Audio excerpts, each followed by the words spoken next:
Hello everyone, I am Salima, the moderator of this free webinar organized by Global Forum for Teacher Educators.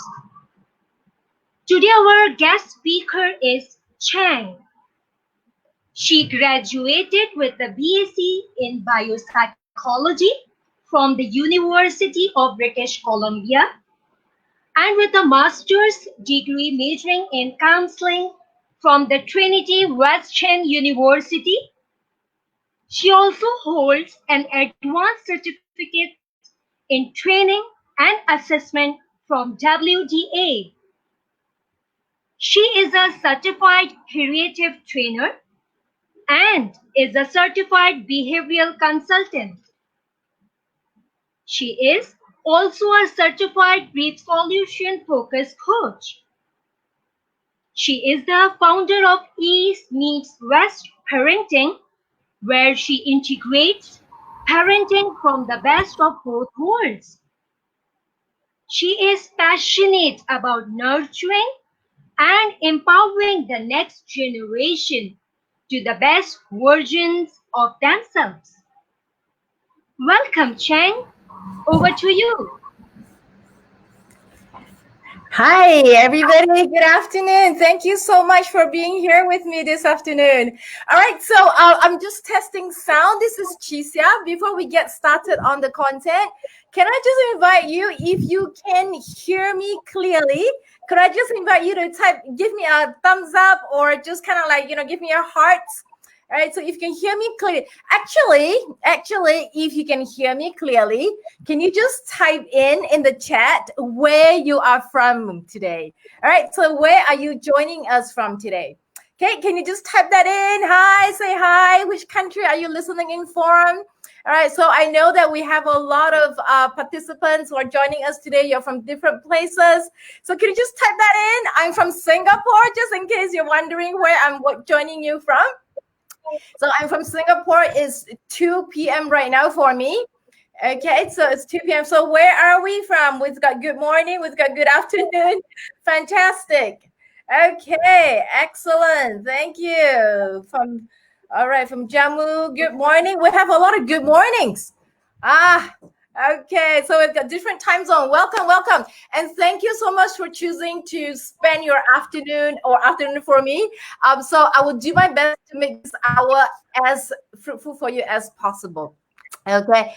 So first of all, I just want to extend a special thanks to Dr. Munia Musa, who's the director of Global Forum for Teacher Educators. Right. I really appreciate what you're doing on this platform to support educators. And I think especially parents, all parents are educators too. Right. So thank you so much for the work that you do. So today's topic is going to be on dealing with child's aggressive behavior. All right, dealing with child's aggressive behavior. Chang, we can't see your slides. Oh, okay. I am on right now, actually. Okay, let me try it again. Okay, so sorry, there's a little bit of technical challenges right now. How about now? Are you able to see my slides now? Yeah. Okay, all right, great. So we shall continue with that. Okay, so thank you so much. So sorry about that. So dealing with child's aggressive behavior. All right, so just a little bit background about where I come from. Oh, is that off again? Okay, just a little bit of background about where I come from, so that you know how I can support you better. All right. Okay, so my name is Cheesiah. I'm a parent coach and the founder of East Meets Parenting. Thank you so much for the introduction earlier. So I have a degree in counseling. My background has been in counseling all along. And there's a period of time I moved from counseling, working with families and couples, to working in the corporate context, by which I do leadership training and personal development, right? So during my years in the counseling field, I've also worked extensively with schools, mainly two areas. One is to support the teachers to be able to support the parents, right? Some teachers tell me that it is actually easier to work with students. Sometimes the challenging part is actually working with the parents, right? So if you agree with that, can you just kind of like, yes, parents, okay, if that's, you can relate to that. Right. And the other part of it is I was also working directly with the students, right? And also involving the parents in the counseling sessions. Very often the students in Singapore context, by the time they were sent to the counselor, usually they have gone through the whole disciplinary measures. And then so they were hoping that counseling could actually effect some change for them. Okay, so that's where I'm coming from. A bit about my background. Okay, so that's me. I've also been interviewed in different media platform, the 938 or radio. Also on we have also my husband and I also we do marriage convention, which is a national-wide conventions for couples, and as well as we've been featured on TV so what's that, newspapers. All right. This is the most recent one. This just came out yesterday, where we were featured on the Ministry of Education, which is the main education board for Singapore under the government purview, right? So we were interviewed in terms of how we managed our circuit breaker period. Okay, so let's get into it. What do we want to achieve in this short hour that we have together? So I've got 3 learning objectives. Okay, so these are the 3 things. The first one is to be able to differentiate aggressive behavior and bullying. Right. So when we talk about aggressive behavior, we want to differentiate that from bullying, because we do deal with these 2 topics slightly differently. Then now I'm going to move on into understanding aggressive behavior. Why do children behave aggressively? What are some of the reasons behind? And then lastly, I want to share with you the strategies to deal with the aggressive behavior. Okay, I'm going to share with you 3, but I will focus specifically on one that I use a lot more often in my work with my clients. All right, so let's get started on the first one. Differentiating aggressive behavior and bullying. All right. So, in a nutshell, bullying is done with the intent to hurt when the child has the intention to humiliate or put down the other child. Right. So, there is a power dynamics, there's a power difference where one person or one child or one group is trying to actually dominate the other person with the intention to hurt. All right. And with bullying, typically is repeated. Right, repeated. But when we look at aggressive behavior, even though the behavior may still involve shouting, screaming, perhaps even pushing and kicking, but it is different in a sense that it is a physical expression of a difficult emotion or emotions such as frustration, anger, disappointment that the child is experiencing, that the child may not know how to express it through words. Right, so there is then that physical expression of where it is coming from. Okay, my focus is very much in terms of dealing with the aggressive behavior. That means that it's something that is within the child internally that the child is trying to express, and how can we help the child when those expressions, emotions come up as the form of being aggressive. Right, so we won't be talking about bullying where it involves sometimes group, or it could also involve then the victim of the bully. All right. Okay. So here we go. Understanding aggressive behavior. Okay. Two things under here. Behaviors are not random, and there is something beneath the surface. Okay. Behaviors are not random, and there is something beneath the surface. Okay. So let's look at this. Okay. So before we get started, this is a Titanic. Okay. So I'm going to just ask you a question. I'm going to invite you to type your response into the chat. Okay. So there is going to be a lag. So I'm just going to invite you to type it on. I'm going to wait for your response. Okay. So what sank the Titanic? Okay. I want you to type in your response. What do you think sank the Titanic? Okay. So can I just take a couple of quick seconds to just key in? What sank the Titanic? Okay, what sank the Titanic? All right. Okay, let me hear from you. What sank the Titanic? Thank you so much for those who are still joining us. Welcome, welcome. We've just gotten started. Okay, do continue to join us. If you know anybody who can benefit from this topic or of interest, you may not be educators. Actually, parents deal with this sometimes even more often at home, right? Okay, so what do you think sank the Titanic? All right, okay, I'm just waiting a couple of quick, okay, whether or not we are coming in. Okay, all right, oops, okay, give me a minute. I have just lost my connection again. Okay. Oh, here comes some. Okay. What sank the Titanic? Okay. Now, yes, overconfidence. Thank you so much. All right. Okay. When the ship accidentally, I'm looking at my phone because that's where I can see your chat. Okay. Lack of collaboration, crash into the iceberg, collapse. Yeah, absolutely. Avoidance of misunderstanding. Okay. Wow. I love that. Love and sacrifice. Wow. Strike with iceberg. Okay, they didn't see the iceberg. They didn't see the iceberg. You are absolutely right about the iceberg. Actually, they built the Titanic thinking that this ship was unsinkable, right? They were so confident that it was not sinkable. Okay, and then they put close to like 22,000 passengers on the ship, and more than 15 people perished that night. Okay, so being that it's such a strong ship, what happened? Okay, so you were absolutely right. It was because of the iceberg. What was underneath the iceberg?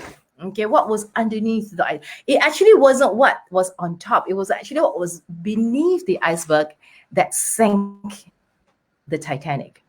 Okay, so what we're looking at here is this. Okay, all right, my slide is hanging again. Okay. All right, okay. So what I wanted to bring this out is that behaviors are actually not random. So whatever we see, that Titanic, that it actually sank, but it wasn't random. There were reasons behind why the Titanic sank. And the Titanic sank was because of what was underneath the iceberg. The ship couldn't see the iceberg that was below. They saw what was on top. Okay, so what really sank it was that when they were going through the iceberg, it was actually the underneath of the iceberg that actually cut through the bottom of the ship that eventually led to the sinking, right? So it is the same thing when we talk about behaviors, all right? Why are children aggressive? Why are they? So we wanted to introduce the concept of iceberg to you, as that the aggressive behavior is only at the tip of the iceberg, right? It is a 10% of the behavior that we see when we look at the aggressive behavior, right? But we want to understand what is it that's underneath the iceberg that is driving those behaviors, right? So I'm gonna do a couple of quick exercise with you. So I'll show you some pictures, and with each picture there is an answer. Okay, there's an answer. I'm gonna invite you to type in the answer. Okay, so here it goes. Here's the first one. Okay, to type in the answer. Which line is longer, the top or the bottom? Okay, if you think the top line is longer, type top. If you think that the bottom line is longer, please type bottom. Okay, top or bottom. Are you ready? Okay, there's another one coming out. Okay, it's typing top or bottom. Okay, next one. All right, which orange line is longer? Is it the front? Front is the one that's nearer to you on the screen, or is it the back? Okay, which orange line is longer? Is it the front or the back? If you think it's the front, please type in front. If you think it's the back, please type in back. Okay, is it the front or the back? All right. Okay, so these are the first two. Okay, so the third one. Okay, the third one, this one is going to be quite fun. Okay, again, I'm going to require you to type in your answers. All right, so the third one is this one. Okay, what are the colors of the blocks? Okay, so not the background, just the blocks that are facing you. Okay, so can you type in what colors do you see on the blocks? Okay, what colors are on the block? Okay, all right, so we've got responses coming in that they're all the same. Okay, perception. Okay, absolutely. Okay, so with the earlier two, you're absolutely right. They are actually exactly the same length, but perceptually, we see that they're at different lengths. All right, how come? How come? Okay, so before I unpack that with you, let's look at the blocks. Okay, let's look at the blocks. Okay, what colors are the block? What colors are the block? Okay, some of us actually have like top, front. Okay, all right. So some of us actually do see that differently. All right. So thank you. It's gray and white. Gray and white. Okay, gray and white. The blocks are gray. Okay, same size. Okay, correct. Gray. Okay, so for this particular blocks, okay, I'm going to show you the next picture. Okay, they are actually the same color. All right, they're actually the same color. Okay, so if you really like, if you think that I'm actually putting the different blocks, what I'm going to invite you to do is I want to show you this earlier picture again. I'm just going to invite you to take your hand and just put it in between the gray and the white line, okay, and see what color you get. All right, so just put your hand close to the screen in between the gray and the white blocks, and then see what color you see instead. Okay, got that? All right, so these blocks are actually the same color, right? So what are we wanting to bring out with this particular message? Okay, very often when we look at a certain behavior, we think it is a certain way. We think this is longer. No, that's longer. No, it has to be gray. No, it has to be white. But actually, they're actually the same. Or they're actually, same length, or they're actually the same color. They're not different color. Right, so I'm going to invite, there's one more. Okay. So sometimes the way we perceive things would actually affect how we respond to it. Okay, so the picture on the left, if you would just be looking at the picture on the left, you will see that the guy may be just sitting on a toilet and trying to use his handphone. right? But if you look at the guy on the right, he's actually sitting on the chair looking at his handphone, right? So different angle gives us very different information. Okay, very different information, and we want to share this very important perception with you, because it affects how we view the aggressive behavior of the child. Okay, so again, I want to go back and say that the behaviors are not random. And when we say that it's not random, it's because there is a reason behind every behavior. Okay, there is a reason behind every behavior. Right, so let's go back to the iceberg example. So at the top of the iceberg, we see that they're angry, they're frustrated, they're kicking, screaming, yelling. Okay, there could be other things, as in like they're avoiding, or so whatever misbehavior that we see our children that we want to change. And sometimes our best effort to try to change the behavior doesn't last long term because it is not meeting the needs, which is underneath the iceberg that's driving the behavior. Okay, so what is underneath the iceberg? It could be anxiety, it could be helplessness, it could be insecurity, regrets. There are kinds of a lot of feelings that are driving the behavior. Okay, so I'm going to invite us to imagine that in each of the child that we work with, they have two buckets inside them. Okay, the needs, the underneath the iceberg. And we all have that bucket for affection and the bucket for autonomy. Okay, so I want to share first about the bucket of affection. So can I invite you to type in affection? Okay, type in the word affection. Okay, so what do you mean we need affection? So we all need to have this bucket of affection filled with positive attention.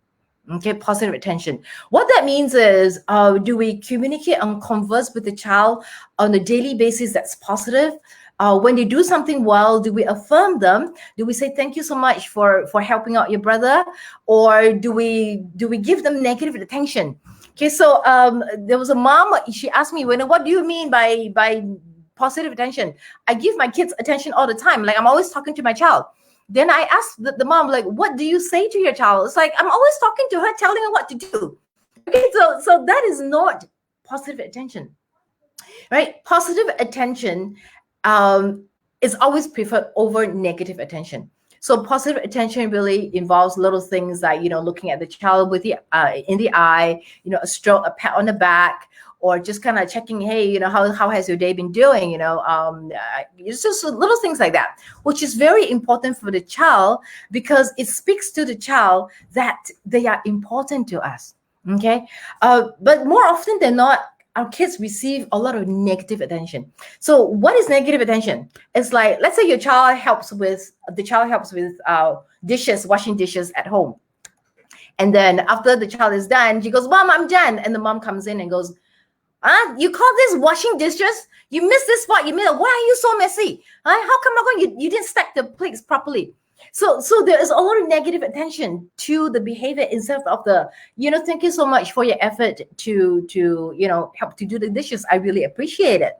All right. And another example is, let's say our kids are playing together, and then the two siblings, and then they play nicely together. Mommy walks by.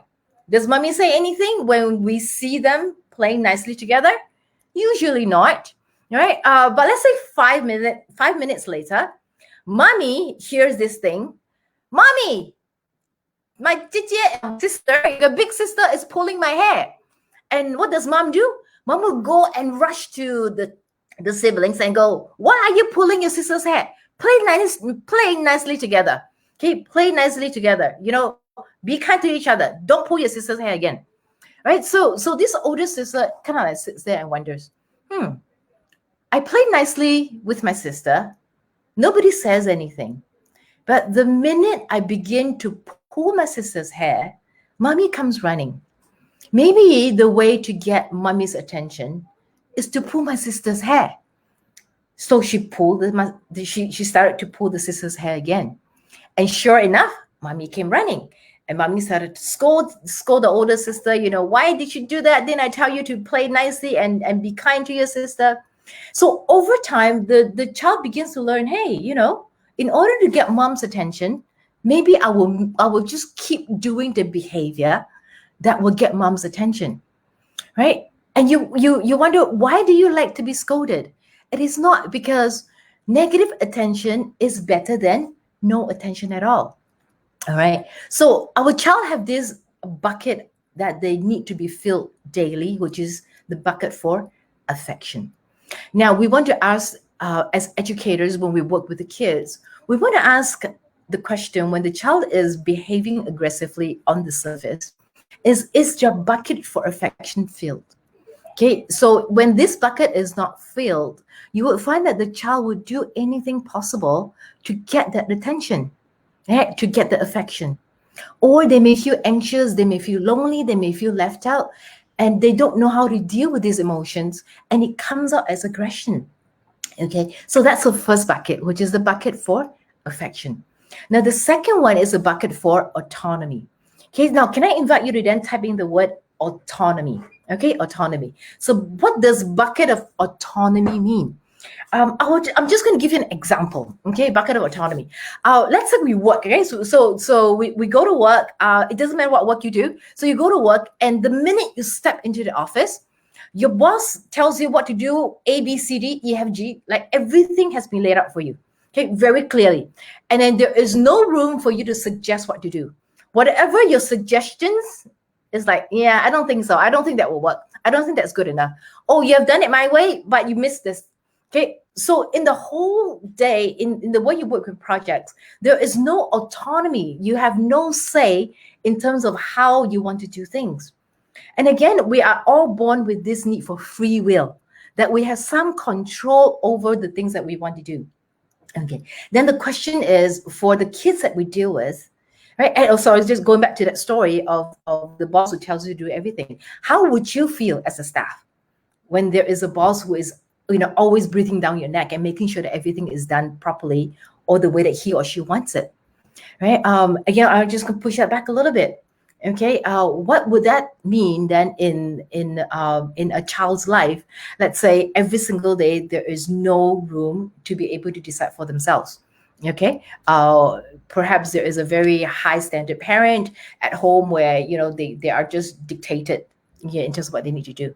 On the other end of the autonomy, sometimes we have parents who are just kind of like, I don't care, whatever you do whatever you want. So we might end up with kids who are very disrespectful, or kids who have no boundaries. Whatever they feel like doing, whatever they want to do, they just go ahead and do it.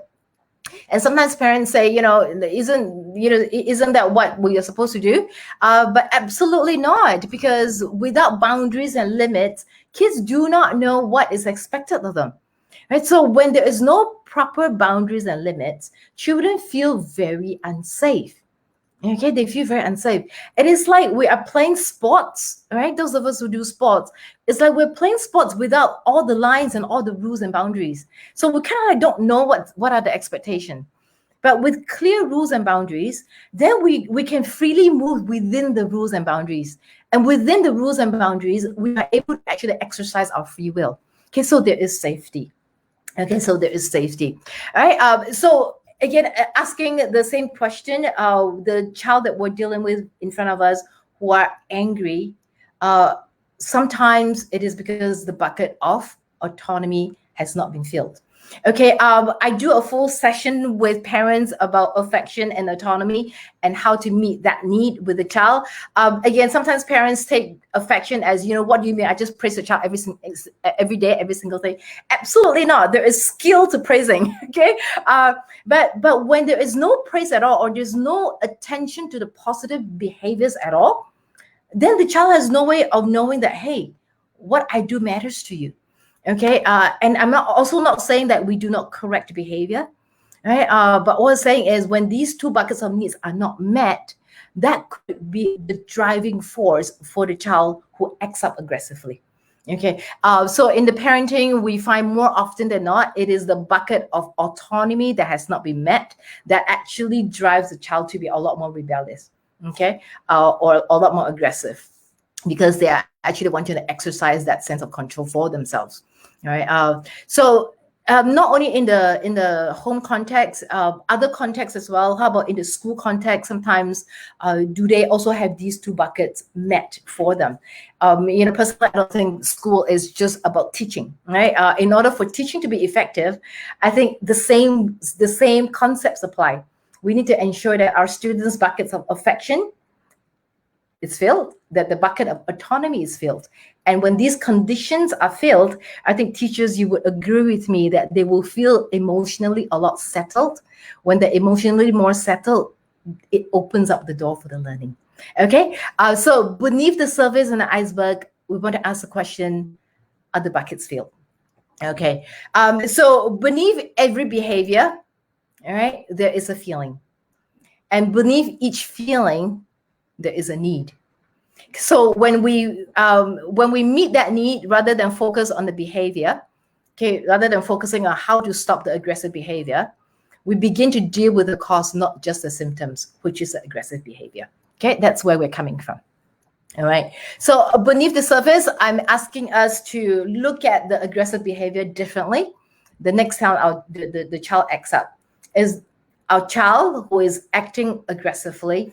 He is actually, or she is actually asking for help. Okay. They are not trying to be difficult, but they're actually asking for help. Okay. And what are they asking for help? We want to have a different lens is they have needs that's not met, and therefore it's coming up as aggression. And perhaps it could be lack of skills, that they have not learned how to regulate themselves. Okay, because some feelings are really big. It may be very difficult for some kids to learn how to regulate this. Okay, so here we go. All right, so again, my invitation to you is every time you think of calling a kid attention seeking with his behavior, and I'm going to invite you to expand that not only to aggressive behavior, to any misbehavior that keeps repeating itself. All right, consider changing it to the child is connection seeking. All right, they are calling for our connection, that we give them affection and we give them autonomy. All right, and you realize that when we start to see those difficult behaviors as behavior that as signal that they're actually calling for our help, it would change the way we connect with them. It would change the way we relate with them. It is no longer about just managing behavior. Okay, it is about how do we meet the needs. All right, so at this point, I just want to, okay, another, okay, either we spend time meeting children's emotional needs, okay, by filling their cup with love, affection, and autonomy, or we spend the time dealing with the behavior caused from their unmet needs. Okay, either way, we're going to spend time. Okay, either way, you're going to spend time. And at this point, I just want to have a quick share about my own experience in having this shift, because I wasn't always like this. Okay, I've got 3 kids. My eldest was adopted when she joined family when she was two and a half months old. And an angelic kid, all the way when she hit about, I think, 8 years old. Her personality almost changed overnight. Now, before I had kids, I was already a parent educator. So I knew what to do. I knew how to manage behaviors. I thought I knew how to talk to them, right? But for some reason, Ollie, my eldest, she had a sudden change in her almost personality when she turned 8. For the slightest thing, she would go into a meltdown. Okay. Her meltdown is screaming, yelling, and then sometimes even saying really hurtful words, directing at the parents. And she would kick, and she would do all kinds of very intense motion. Sometimes she wanted to hit the sibling. She's got 2 younger siblings. And I was like, why are you so intense? So I thought, one of the things that we do when kids are acting out is we hug them. So when I try to hug her in different angle, she would push me away. She wouldn't let me come close to her, right? But when I walk away, she would pull me right back. She wouldn't let me go. I was like, what is happening? So I try the soft approach, the hard approach, the counting approach, the go to your corner and cool down approach. Nothing worked. And it could be so intense that it could actually happen twice a day. And it could last up to 2 hours. I was like, what is happening? Right. So that was a turning point for me in the way I look at parenting. Because that's when I started to read up, started to really like research and talk to friends who are counselors, talk to people who have been doing parenting for the longest time, talk to educators, like what is going on, and nothing clicked, until that one day, something just kind of hit. It's like, what have I been doing? All the while, I've been trying to change her behavior. I want her to stop screaming, stop yelling, behave herself, calm down, don't be rude, don't be disrespectful, don't use physical. I was trying to change her behavior, right? Every time I was like, after she calmed down, I would like go back to her and say, what are you going to do differently again next time? So it was also behavior. And then it suddenly dawned on me that I was so focused on the behavior, I totally missed that there was a lot of overwhelming emotions under the iceberg. Right, that was when I began to really like get into this concept of iceberg. Like she was overwhelmed with emotions, big scary feelings, right? We have been telling her that she knew since day one that she was adopted, so she had to deal with that. So we felt like the best insurance for her as an adopted child is to know that she is adopted since day one, so that she feels really strong about the emotions. I mean, that identity. But what I didn't realize at that time was she was also hitting a different developmental stage, by which she was emotionally responding to the facts. Right. So before she knew I was adopted, but at 8, 9, they were also growing emotionally. So she was actually making sense of it emotionally as well about her own adoption. Then on top of that, they were like both siblings, because my two younger kids, they were both kids. And I was like, there was a lot to deal with for a little 7 8 year old. And I was busy with the younger kids, so it's just hindsight. People say hindsight is always 2020, but that really hit me in this. So the more I was harsh with her, the more I drove her into that scary feeling. Okay, so I shifted the way I parent from that moment. Not just I think not just in how I relate with them, but the beginning point is really how I see the misbehavior. Okay, so I hope that has been useful for you. Okay. So when it comes to, so I just want to move into the strategies a little bit. Okay. Okay. These are the slides. So let me just move on. Okay. Sorry about. Okay. I'm just going to move straight to the strategies because of time. Okay. So there are 3 strategies to manage aggressive behavior that I want to share with you. The first 2, I will go through it very quickly. Okay. But I want to focus a little bit on the third strategy, because that is the one I have been using the most, and that is the one that I have been teaching parents how to actually help their kids, okay, when they have emotional outbursts. All right, here it goes. Okay. So the first one is called immediate intervention. The second strategy is identify triggers.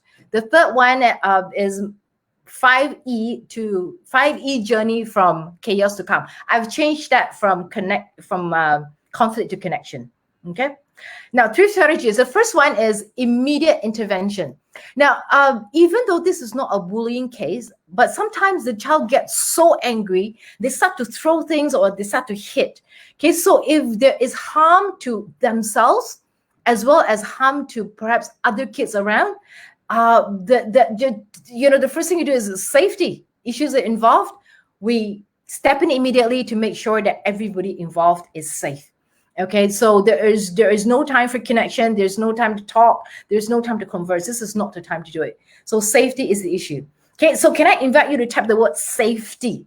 Okay, safety inside. All right, safety. So that is the first one, immediate intervention. All right, the second one is identify triggers. Okay, so this is more of a preventive approach. Okay, preventive approach. Okay, so what does that mean?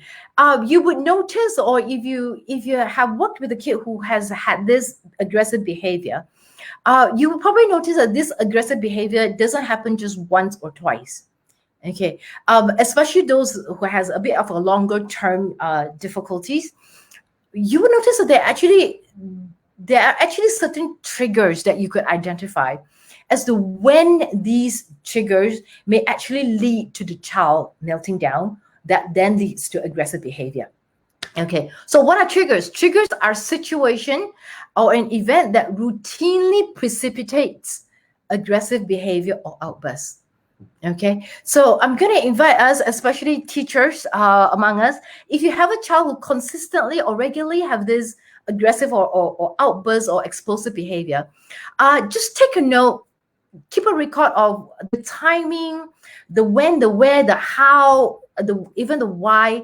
The child tends to have a meltdown that leads to aggressive behavior demonstration. Okay, so very often the common triggers that we find are very often are when they're hungry and tired. Okay, when they're hungry and tired. It's the same thing for kids at home, hungry and tired. Okay, so when kids are hungry and tired, they just don't have the ability to be able to manage their emotions well. Okay, so if we know that that is one of the common trigger, then what can we do to preempt so that it wouldn't lead to that? Okay, so it could be the timing, it could be just providing some additional snacks. Sometimes it's with certain type of activity, certain type of learning space, or certain type of interaction with certain people. Okay, so there are telltale signs along the way that we could actually learn to pick up along, so that we can know what could the triggers be and to be able to prevent it ahead of time. So this does require us to do a little bit of detective work and do a little bit of tracking. Okay, so that's the second one. The third strategy I want to share with you is the 5E journey from conflict to connection.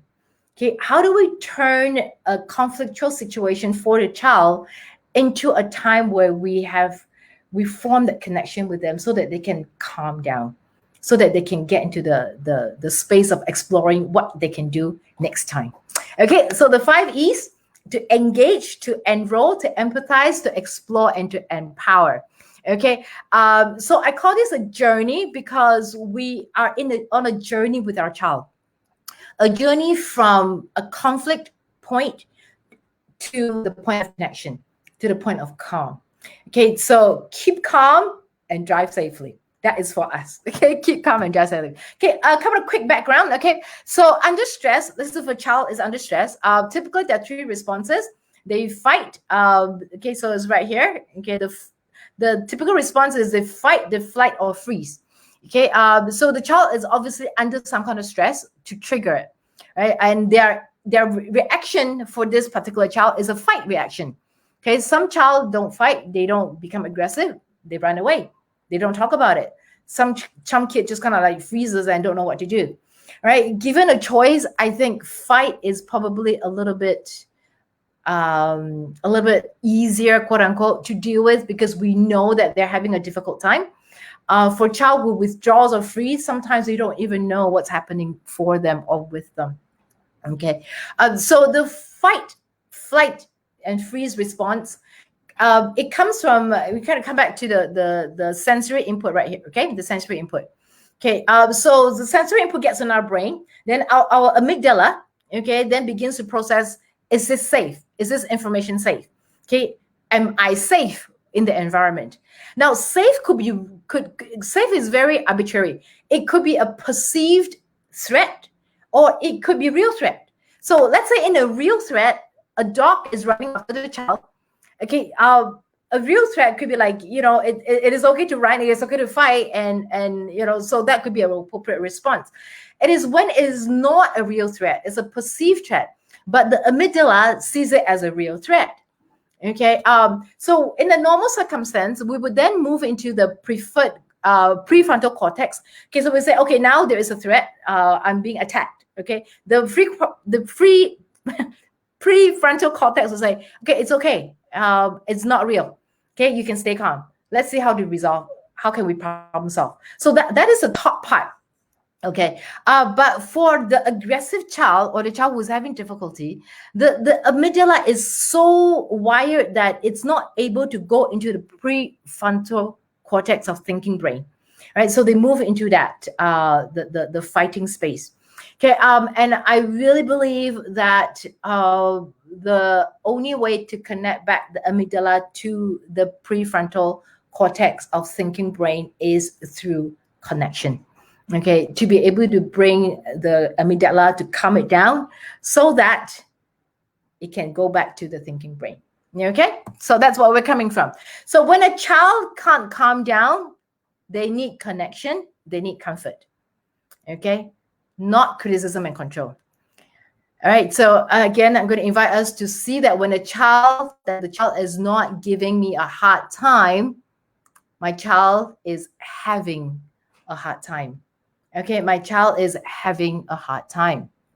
Okay, so when we see that our child is having a hard time, we would respond differently. Okay, all right. So too often we forget that discipline really means to teach, not to punish.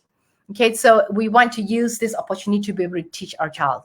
Okay, so the first E, okay, is keep calm, is to engage. Okay, what does that mean? The first E I'm going to invite you is to actually engage with yourself internally. Okay, so the question that I want to ask you is, when you're in front of an aggressive child or a child who's acting down, how do you feel inside? All right, can I just invite you to type that in? How do you feel inside when you're confronted or when you're dealing with a child who is very aggressive, who is screaming, yelling, and kicking, and who wouldn't listen to anything anybody says? What does it trigger in you? How do you feel inside? Okay, and this is one of the biggest challenge I have when I work with parents is they cannot stay calm, right? When we cannot stay calm, we cannot be the child's calm, right? Just as anxious feeling is transferable, anxious feeling can be very contagious. So let's say if you're calm and then somebody runs in, somebody is very anxious and very edgy, it gets transferred to you. You feel it too. Okay. Same thing. Calm is also transferable. Calm is also shareable. Okay. So an escalated adult cannot de-escalate an escalated child. Okay. So the very first thing we need to do is to be able to stay calm ourselves. Okay. So when you're frustrated, you're angry, you're afraid, how then do we reach out to our child and say, come now, be calm, you become like, I'm so anxious, I'm telling my child to be calm. It's not going to work. Okay, so I have a whole different topic on how to manage that ourselves, but just a very quick tip. Okay, 4A's. Okay, so the minute that you feel like you're having some sensation, the first thing is be aware. Okay, so you just say to yourself literally, I am aware that I'm feeling frustrated. The second one, I acknowledge that I'm feeling frustrated. Okay, I acknowledge that I'm feeling frustrated. I'm aware, I acknowledge. Okay, then you're going to decide, I'm going to take action. Okay, the 3A's, right? So the third is action is I'm going to park my own frustrations aside first. I'm going to respond to the child. Okay, because the child needs me. Okay, so the action is actually a decision to park my own frustration aside because I'm an adult. I can engage my thinking brain to say that I will deal with my own frustrations later. Let me be here for my child. Okay, so be present for yourself. That's the first thing. Be present to the context. Is this an appropriate time to actually connect with the child? Do I need to move the child away? Okay, is this the time to talk? Okay, are there other people around? Okay, sometimes other people actually adds to the frustration of the child. Okay, some very helpful people, when the child is already screaming and yelling, sometimes people are trying to be helpful. They come in and go, hey, Johnny, what are you doing? You okay or no? Don't be so angry. And it makes Johnny even more angry.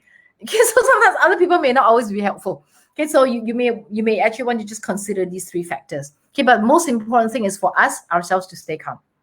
Okay, so the first one, can I invite you to type in engage? Okay, engage. You must engage first with yourself. All right. Okay, the second one is enroll. This is the main chunk of it. So if you forget everything that I shared with you today, please remember this part. Okay, it's easy. No, rephrase. It's simple, but it's not easy. Okay, we need to enroll. Okay, that means I want to enroll into a connecting conversation with the child. Okay, so I'm very intentional. I want to enroll, and there are certain things that I'm going to be very intentional in the way I speak with the child. Okay, so the magic phrases. Okay, so Steven Seagal? Okay, love his book. Check him out. He says, name it to tame it. So with emotions, you have to name it to tame it. Okay, so a couple of steps here. Okay, the first step is validate the emotions. I can see that you're feeling angry. I can see that you're feeling really frustrated. I can see that you're really upset. Or simple like, I can see that you are really having a hard time. Okay, because then you move on to acknowledge, because you were hungry, or because your friend took your book without asking your permission, or because you asked for your book back but your friend refused to give it back to you. All right, so these are very powerful statements, because the minute we do that, we're actually enrolling and getting ourselves into the child's world. We're getting into his feelings, we're getting into his iceberg, right? So we see the top, which is, the because, the context, and then we label the feeling for them. Okay, so for younger kids, we probably need to give them the words a little bit. Sometimes there is no words. We don't, just simple things like, I can see that you're having a really hard time. All right, and that sometimes is good enough. Okay, so that is a very critical aspect of it. Okay, and sometimes after you say, okay, all right, so sometimes I can see that you're really having a hard time, or you're really angry because your friend took your book, and then the child may actually get more angry. Yeah, it should have that. Then you've actually hit the right point. Okay, you hit it. So yeah, I know it must be really tough. So you want to keep empathizing. You want to keep acknowledging, keep validating, and then there will come a point you will begin to notice the emotions will calm down. All right. You just have to trust me on this if you haven't tried this on, okay? You just have to stick on it long enough until the emotions calm down. And sometimes it will just be sitting with your child for them to scream and yell until they are out of steam. Okay. Some kids who are from a little bit of a difficult background or abusive background, the protective stance of fighting is so strong because it's literally survival. Right? They cannot calm down. They just can't. They have to go through the whole cycle.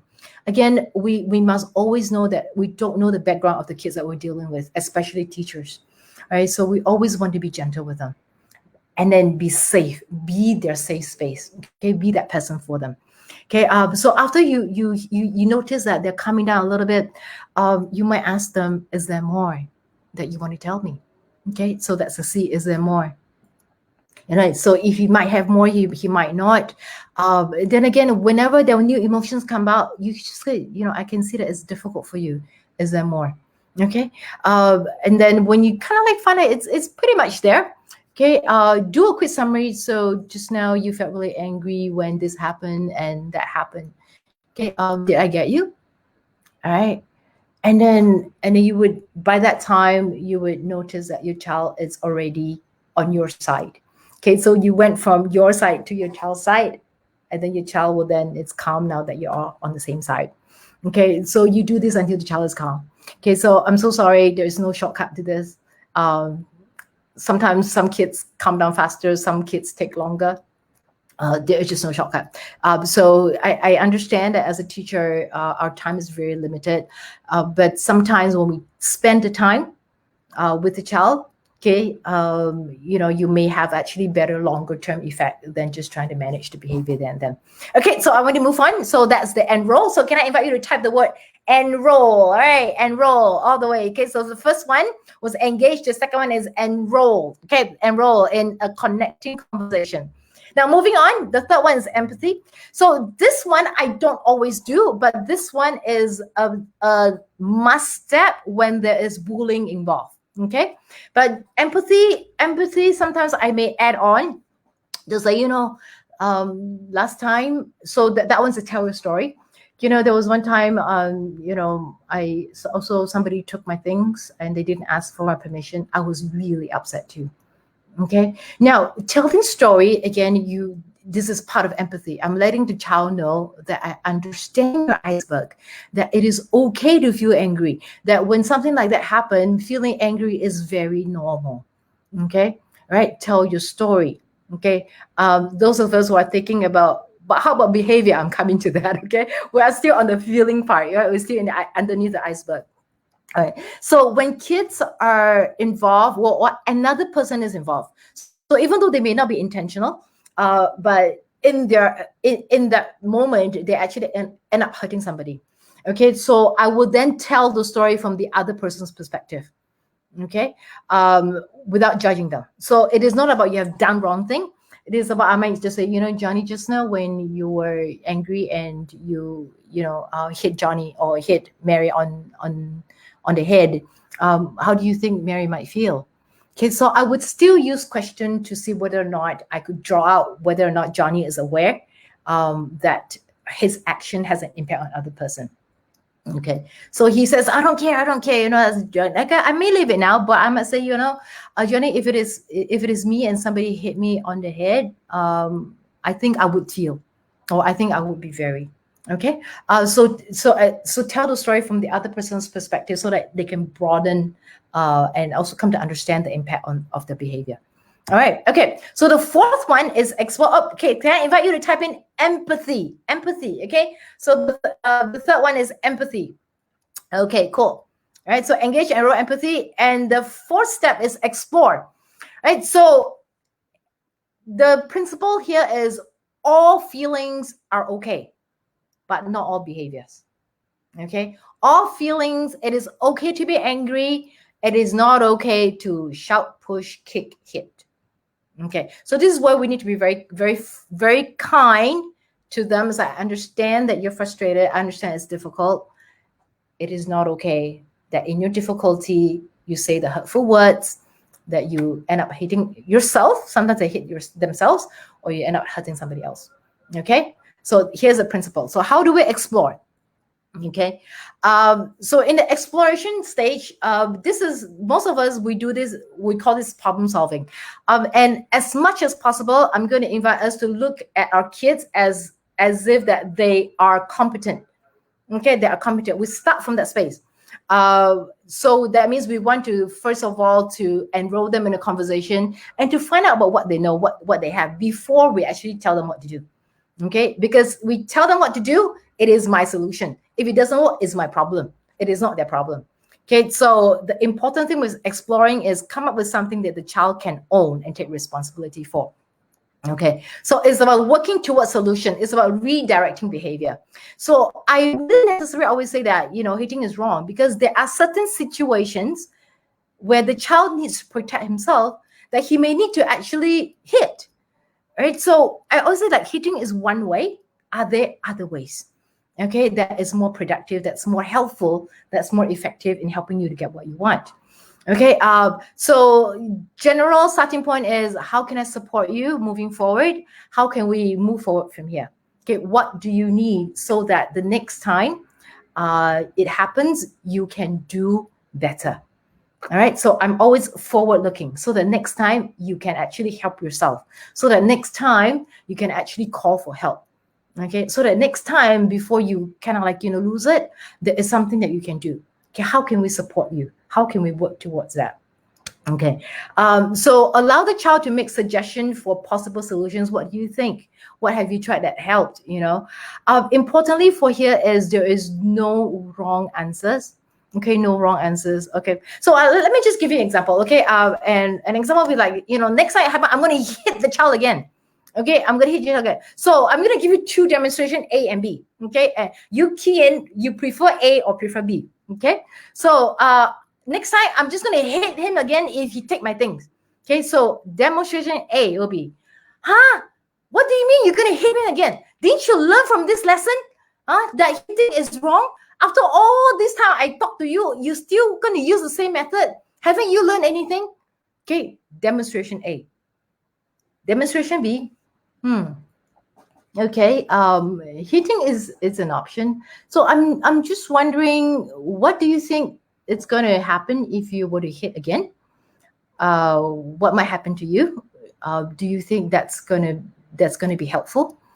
What do you think a different way of doing it might be? Okay, so demonstration A, demonstration B. Okay, which one would you prefer? Okay, if you are the child, would you prefer A or would you prefer B way of processing? Okay, so A way to me sounds like, my suggestion is wrong. You ask me to suggest, I suggest, and you kind of nail it, come so hard at me. It may not work, so the child may actually shut down. Okay, and then explore different options. At the end, always agree on action to take. Okay, one very common technique that I always would work with in the initial few sessions is teach calming or teach mindfulness, kind of like breathing sort of related activities, and always set the child up for success. Okay, so what that means is whatever solution, whatever action that we pick, I want to make sure that the child is comfortable and the child can execute and make sure that it can actually happen. Okay, setting up for success. Last one is empower. Okay, so can you type in the fourth one for explore? Okay, explore, right? The fourth step. Last step is empower. Okay, I am trained in solution-focused breath therapy. So scaling question is one of our favorite in solution-focused breath therapy. So on a scale of 1 to 10, basically what it does is it allows the child to have a way to gauge where he or she is. It also allows us to know what the child is thinking. Okay, so you just, okay, I'm just gonna, ask you a bit of a strange question. So you can use a pen. Okay, so I'm just gonna give you a scale of like 1 to 5, right? So let's say this is a pen. Okay, so this is 1 and this is 5. Okay, so on a scale of 1 to 5, let's say 1 is that the anger is in charge, or the anger is in control of you.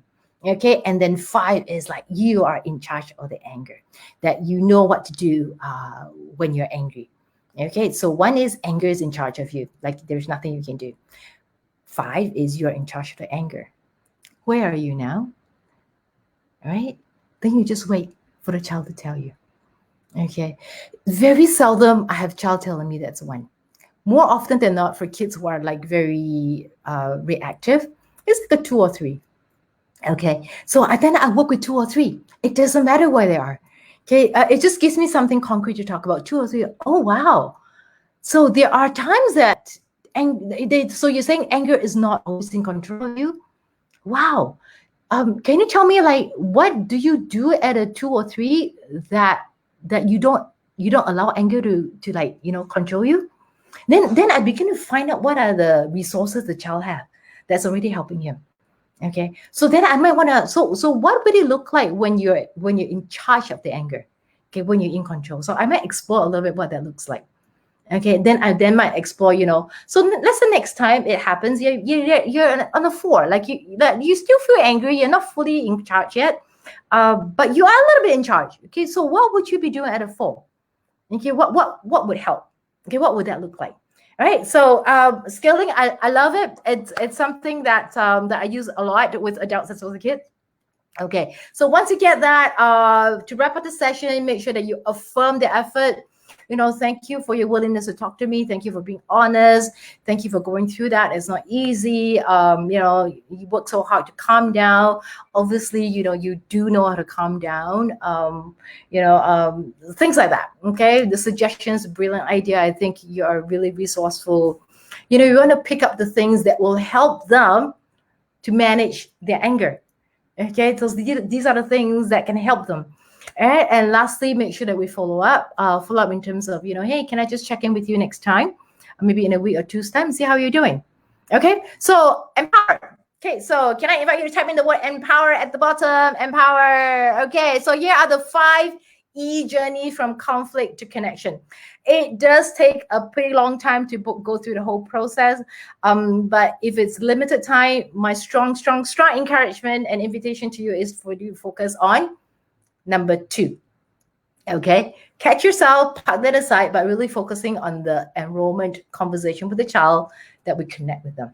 Okay, so that's it for the session. Okay, so 3 things we covered: differentiating aggressive behavior and bullying. Okay, understanding aggressive behavior. That's where we really talk about the iceberg concept. Okay, so when the child is misbehaving, always pause and say, what is behind the iceberg? What is driving the behavior? And try to meet that. Okay, and then lastly, strategies to deal with aggressive behavior. So I've shared with you 5. Okay, all right, so that is it for my session. Thank you so much for tuning in and for staying with us through the whole afternoon. Okay, 1 hour of the afternoon. Okay, so if you have any questions for me that you would like me to respond, I'll be more than happy to do that, but I want to wrap up because I want you to honor the time that you have given to us. So do type it in the chat. I will get to it later. Okay, do type it in the chat. I will get to it later. So before we wrap up, I just want to share a couple of resources with you so that you can continue to keep in touch with me. Would love to support you because I think educators, like, we love you. With the circuit breaker, I think we love you even more to know what you have to go through in school. So thank you. All right. So stay in touch. I have a Facebook page, Relational Parenting, where I regularly share some of the parenting tips and mostly the perspective that I have, the way I approach parenting. I also have a Facebook group for moms only, which is called Relational Parent for Mom. Okay, my email, if you wanted to get in touch with me, is relationalparent@gmail.com. And I just launched my online course. It's free during the launch period. Feel free to check it out. And it has some of the resources I talked about today. And I also give further parenting tips. This is more targeting at parents, right? How can you actually manage unwanted behavior? How can we actually get our kids to listen without yelling at them? Okay, so that is the information. Feel free to take a picture of it if that helps. All right, so I'm gonna stop my sharing.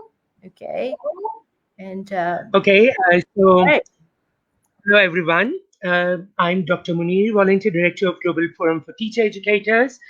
On the behalf of Global Forum for Teacher Educators, I would like to thank my dear friend Cheesiah for sparing out time for our global members. Your wealth of knowledge has enlightened us all. We hope to continue strong association with East Meets West Parenting. Dear participants, thank you once again. Please fill the attendance sheet. It is available now. Thank you, Cheesiah, once again. Thank you, Dr. Munil. Thank you so much for having me. Take care. Bye.